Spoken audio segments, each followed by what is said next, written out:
మార్కండేయుడు ధర్మరాజుకు కలియుగ ధర్మమును ఇలా తెలుపుతున్నాడు.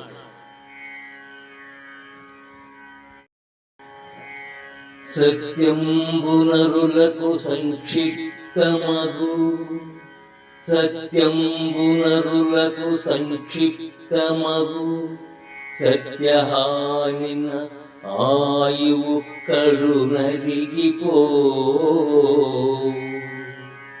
ఆయువు దరిగిన అల్పంబులకు విద్యలు, ఆయువు దరిగిన అల్పంబులకు విద్యలు, అల్ప విద్యలను మోహంబు మిగులు, మోహంబు వలన పై ముసురు లోభంబు, లోభావేశమున కామము అగ్గరించు,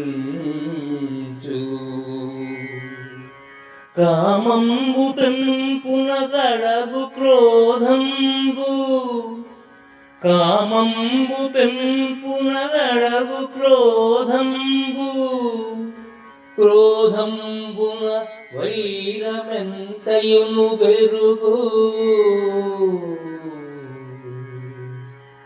వైరమున అశేష వర్ణులు అన్యోన్య పీడ సేయుచును, విభిన్న బుద్ధిన ఒక్కడొకని మేరనుండక వర్ణ సంకరము సేయగలరు కలియుగమున.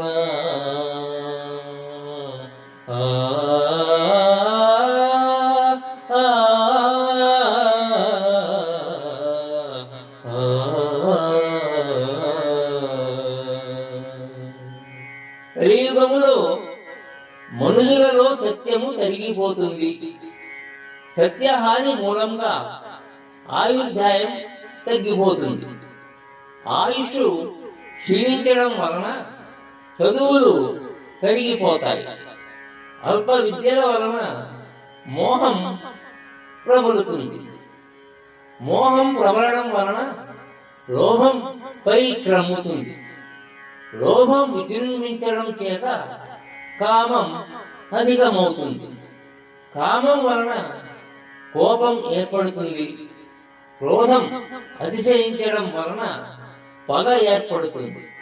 పగ ఏర్పడడం వలన భిన్న కులాల వారు అన్యోన్య హింసకు పాల్పడతారు. ఈ విధంగా ఎవరి హద్దులలో వారు ఇమడకపోవడం చేత వర్ణ సాంకర్యం ఏర్పడుతుంది.